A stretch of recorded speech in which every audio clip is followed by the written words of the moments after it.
Le JT Sport avec Simon Dittin. Bonsoir Simon. Bonsoir, on commence Olivier. avec le choc Leicester-Manchester City, ça vient de s'achever. Oui, encore une fois un choc décevant. On n'est pas gâté, 0-0 une nouvelle fois après celui entre United et Chelsea hier. C'est Manchester City qui a dominé cette première période alors qu'on jouait chez les Foxes de Leicester. Raheem Sterling, le jeune international anglais, s'est heurté à chaque fois à un très bon Kasper Schmeichel qui a repoussé à chaque fois les frappes du jeune international. Du côté des Foxes, c'est Jamie Vardy, le co-meilleur buteur du championnat, qui était en manque de réussite, des frappes au-dessus ou des frappes un petit peu molles. Le co-meilleur buteur de Première Ligue n'a rien pu faire. Du coup, les deux équipes se quittent sur le score de 0-0. Au classement, c'est Arsenal, Olivier, qui va passer le nouvel an en tête. Et ce n'est pas anodin. On dit souvent que ce titre de champion d'automne est honorifique. Mais depuis la saison 2009-2010, chaque fois que qu'une équipe a été en tête au moment des fêtes, elle a été championne d'Angleterre, à une exception près. Les Gunners d'Arsenal qui ne rééditeront pas cette erreur, souhaitons-le aux joueurs d'Arsène Wenger en tout cas. Le PSG au complet à Doha. Ouais, troisième jour de travail pour Laurent Blanc et ses joueurs au Qatar. Et du coup, une info cette saison. Personne ne sera sanctionné, confèrent Lavezzi et Cavani qui avaient un petit peu rallongé les vacances l'an dernier. Cette journée nous est comptée par Olivier Talaron en compagnie de Nicolas Paillard, les envoyés spéciaux du groupe Canal+ sur place.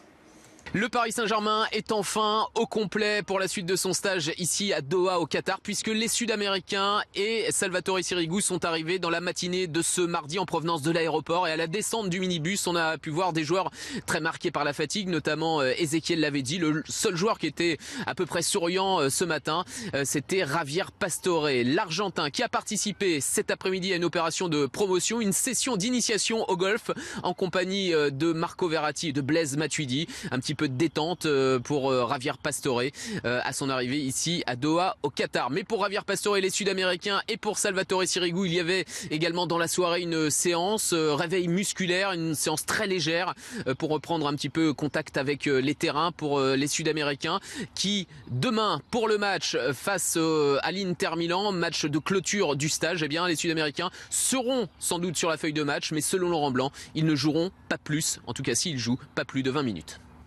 Alors on l'a vu, petite initiation au golf pour les joueurs de Laurent Blanc. Il y en a un qui a bien fait de choisir le football, c'est Marco Verratti. Regardez Olivier, on vous a accéléré un petit peu la séquence parce qu'il a mis du temps avant de rentrer dans le trou, l'international italien.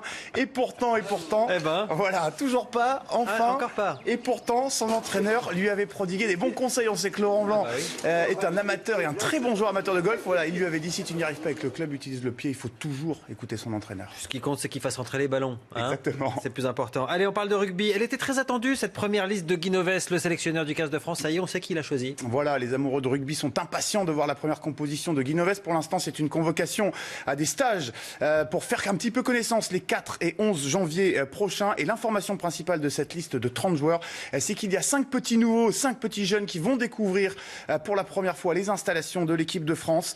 Sébastien Bézi et Yacouba Camara, les deux joueurs du Stade Toulousain, étaient très attendus. Jonathan Danty, le 3/4 centre du Stade français, Jefferson Poirot et Paul Gédrasiac complètent cette liste des petits nouveaux. 9 retours, parmi lesquels ceux de François Trinduc et Maxime Machenaud, 15 survivants du mondial et 10 joueurs qui étaient à la Coupe du Monde lors du fiasco qui font les frais du mauvais parcours de l'équipe de France. Vous avez gardé le meilleur pour la fin, mais il vous reste 3 secondes. Oui, 2 Français sur la boîte. C'est du jargon de skieur, Olivier. 2 Français sur le podium d'une descente de Coupe du Monde. On n'avait plus vu ça depuis 1998. Et Nicolas Burtin, Jean-Luc Crétier, 2e et 3e sur la Streif à Kitzbühel.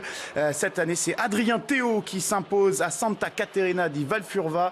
Il devance l'Autrichien Hannes Reichelt de 1 seconde 04 et son copain David Poisson à 1 seconde 15. Des gros écarts et un doublé français, Cocorico. Vous avez fait presque aussi vite que la descente. Merci Simon. Merci Olivier.